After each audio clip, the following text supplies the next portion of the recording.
Good evening, fellow Toastmasters. It is good to be in this beautiful city of Cincinnati. You know, good, there must be a lot of Ohioans and Cincinnatians around here. I almost started my career with Procter & Gamble in Cincinnati, way back in the last century when I got out of graduate school. But unfortunately, I already accepted a job in New York City, Manhattan.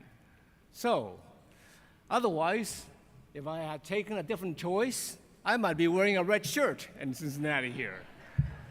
And it makes me wonder how Robert Frost's poem about the road not traveled. And I wonder if I had come to Cincinnati, how my life would have turned out, whether Toastmasters would have been in my life. When we walked in, you might have noticed the theme song was Whitney Houston's rendition of A Moment in Time, which is the 1988 Summer Olympics. It is a song that sort of resonates with me in many ways. But one of the ways is that in the summer of 1988, it was a time when the world that had built up to that point in time collapsed underneath me under earthquake and tsunami. And that's when I returned back to Taiwan and walked into Prestige Toastmasters Club. And it was at that moment in time that Toastmasters International waltzed into my life. And like two fated lovers, we looked at each other in the eyes and say, "Where have you been all my life?" And so it was back in Taiwan that I met Toastmasters. Let me share a little bit about my story to give a feeling of where I come from and some of the defining experiences that make me who I am. Let me start the story when I graduated from high school in Tokyo, Japan, where I was studying for 4 years. But don't worry, I will fast forward many decades, so I finish up in less than 15 minutes. As soon as I graduated, I got on a backpack and a suitcase and got on a half-freighter, half-ship called the Oriental Pearl from the beautiful city of Yokohama, where many Toastmasters are from now. And there I sailed to California, long before Leonardo DiCaprio was even born. I stood on the bow of the ship with my arms outstretched, sailing into my future of adventure and future. The only difference is there were no beautiful women to make my journey exciting. Just a lot of retired old ladies and immigrant families. So it was as peaceful as the Pacific Ocean. Fast forward 20-some years, I achieved the American dream of having my own business in Manhattan, New York, a beautiful home, 3 kids, 2 dogs, and 2 cars. And then, as I was gloating at, my gosh, the saying that if you can make it in New York, you can make it anywhere. And wasn't that great? Then the earthquake happened, economic changes, and the world I built at that time started collapsing. And in my effort to save my business, I even bought a century-old factory in Dayton, Ohio. So you see, I have a special connection with Ohio. So coming here, I ought to go look at that factory that no more is in Dayton, Ohio. What happened was this: technology started happening. The thing called personal computer started developing in the 1980s. And that development, as well as the rise of the English language as the de facto international language, undercut the foundation that the trading business that had been built on. So as I was struggling to save that business, my wife asked for a divorce. So that was a double whammy at the same time. And it was at that point where I struggled to try to save both. I realized this is one battle that I cannot win. And the only option open to me is to surrender with as much grace as possible. The power of vulnerability, I suppose.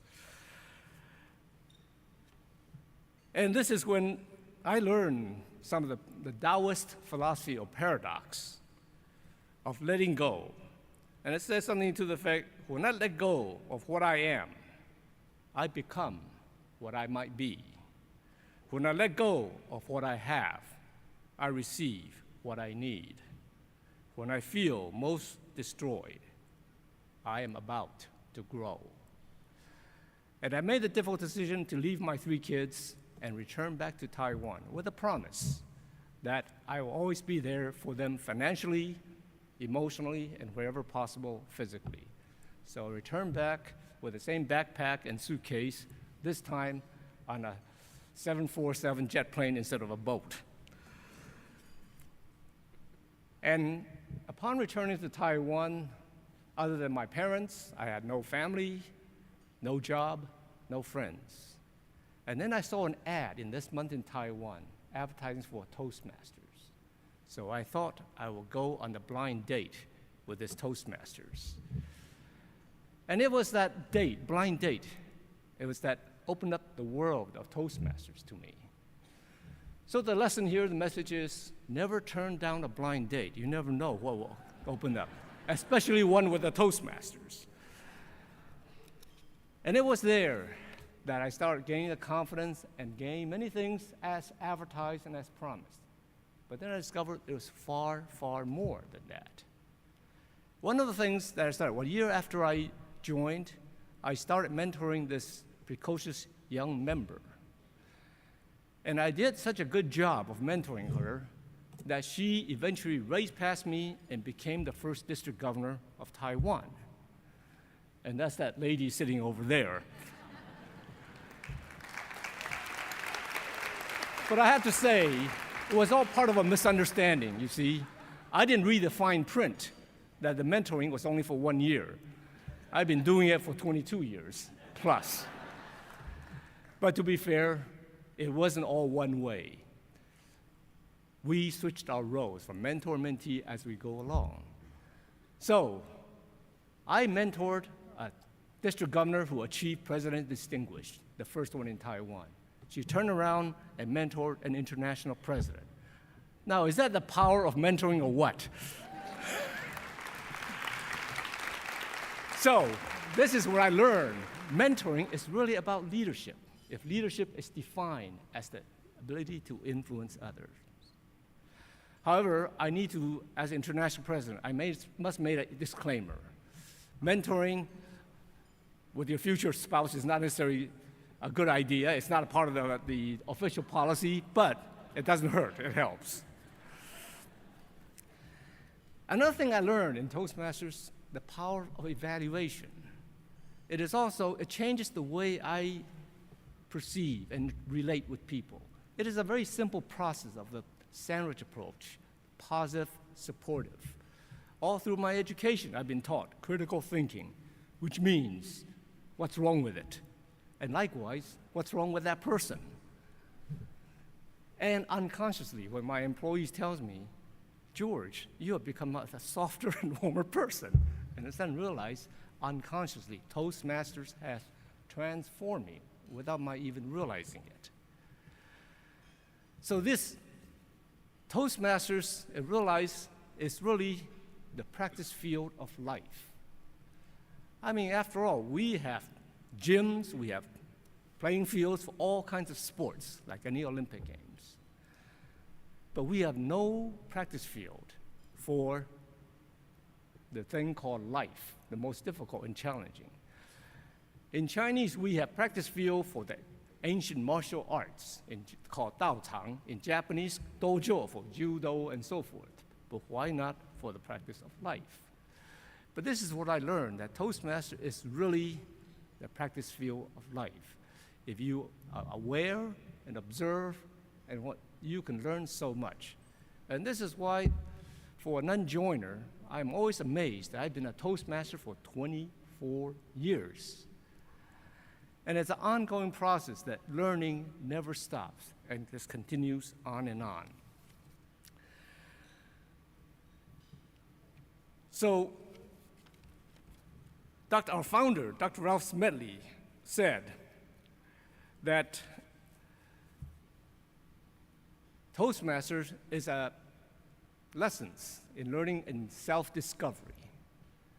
And really, knowing thyself was one of the old ancient from the Greeks. Know thyself, because that's the foundation of leadership. If you know yourself, you can lead yourself. If you can lead yourself, you can then lead others. That is the genius, I suppose, of Dr. Ralph Smedley.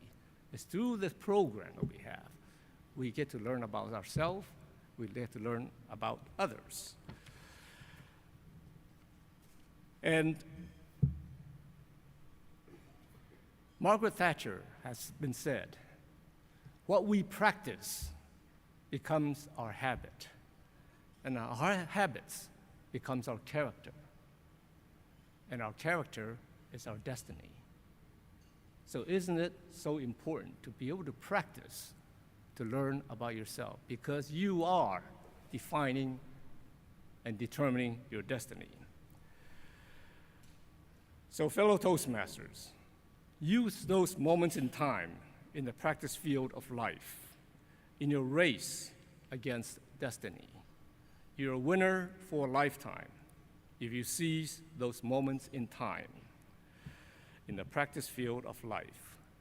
Make it shine. Make it shine. Joey and I extend to you our best wishes in having a great and meaningful life, and we'll all see you in Kuala Lumpur.